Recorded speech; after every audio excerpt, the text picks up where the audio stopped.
ایک بزرگ تھے، یہ نہر کنارے وضو کر رہے تھے تو کئی دنوں کے فاقے تھے۔ کیا دیکھا کہ پانی کی سطح پر بہتا ہوا ایک خوش نما سیب آیا تو اشتہاق غالب ہوئی، اس کو پکڑا اور کھا لیا۔ جب کھا چکے تو پھر خیال آیا یہ تو میرا تھا ہی نہیں، یہ تو مال لقطہ تھا، تو میں نے اس کو کھا لیا، اب اس کا مالک کیسے ملے؟ جس سمت سے پانی آ رہا تھا اس سمت سفر شروع کر دیا۔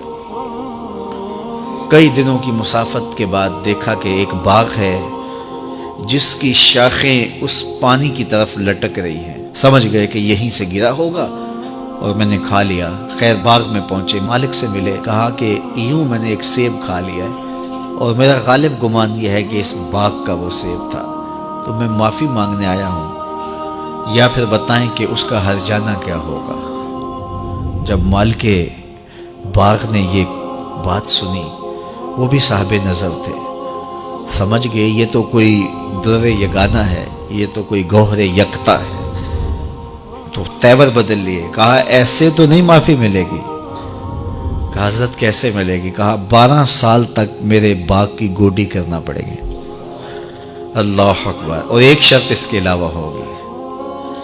کہا ٹھیک ہے، میری غلطی تو معاف ہو جائے گی نا۔ 12 سال تک باغ کی گوڈی کرتے رہے۔ ایک دن فرمانے لگے وہ صاحب باغ جو تھے کہ سیب توڑ کے لاؤ، مہمان آئے ہیں۔ تو وہ سیب توڑ کے لائے تو وہ کچے ہی تھے۔ تو کہا تم 12 سال ہو گئے ہو سیبوں کے باغ میں رہتے ہوئے، تمہیں پتہ نہیں کہ کچے سیب اور پکے سیب کیسے ہوتے ہیں؟ کہا حضرت مجھ سے قسم لے لیجئے 12 سال میں ایک دفعہ بھی نظر اٹھا کے سیبوں کی جانب نہیں دیکھا۔ ایک سیب کھایا تھا، میں تو اس کی سزا بھگت رہا ہوں، میں تو گوڈی کرتا ہوں، اوپر کبھی نظر بھی میں نے نہیں اٹھائی۔ سینے سے لگا لیا، کہا ایک شرط تمہاری پوری ہو گئی، اب دوسری شرط ہے کہ میری ایک بیٹی ہے جو آنکھوں سے نابینا ہے، کانوں سے بہری ہے، بول سکتی نہیں، اور وہ اپاہج بھی ہے، چل بھی نہیں سکتی، اس سے تمہارا نکاح کرنا چاہوں، اگر تمہیں قبول ہے تو معافی ہو جائے گی۔ کہا ٹھیک ہے جی قبول ہے، میرا گناہ معاف ہو جائے، میں زندگی کاٹ لوں گا، کوئی بات نہیں ہے۔ خیر نکاح ہو گیا۔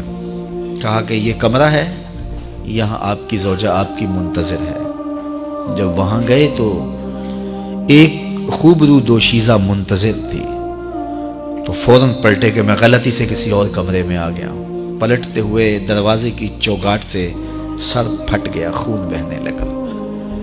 جب باہر آئے تو صحن میں پہنچے تو وہ بزرگ وہاں تھے۔ کہا کیا ہوا؟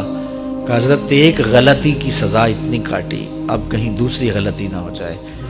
وہ تو کوئی اور ہے خاتون۔ کہا وہی تمہاری زوجہ ہے۔ تمہیں بتاؤں کہ وہ بہری کیوں ہے؟ آج تک اس نے غیر محرم کی آواز نہیں سنی۔ تمہیں بتاؤں کہ وہ بول کیوں نہیں سکتی؟ آج تک اس نے غیر محرم سے کلام نہیں کیا۔ اندھی اس طرح ہے، آج تک اس نے غیر محرم کو نہیں دیکھا، اور اپاہج اس طرح ہے، چل کے کبھی گھر کی دہلیز سے گئی نہیں ہے۔ تو اس خاتون کا جب نکاح ہوا اور پھر ان سے اللہ نے ان کو ایک بچہ دیا جس کا نام ہے الشیخ عبد القادر جیلانی۔ جب ماں باپ اس طرح کے ہوں تو بیٹے اس طرح کے ہی ہوتے ہیں۔ باپ کا لقمہ پاک اور ماں اپنی آبرو کی کیسی محافظہ، پھر در یگانہ اور گوہر یکتا جو پیدا ہوتا ہے وہ دین کی احیاء کرنے والا ہے، دین کی مردہ قدروں کو نئی زندگی دینے والا ہے۔ حضرت ملا علی قاری لکھتے ہیں کہ حضور غوث اعظم جب مجلس واعظ کرنے بیٹھتے تو 70 ہزار کا اجتماع آپ کے مجمع میں ہوتا، اور عمومی طور پہ اللہ کی رحمتوں کے حوالے سے بات کرتے، اور جس دن آپ اللہ کے قہر، غضب اور جلال کی بات کرتے کئی جنازے اٹھتے۔ یہ آپ کی گفتگو کے اندر عصر کا رنگ اور شیرینی تھی۔ اللہ اکبر۔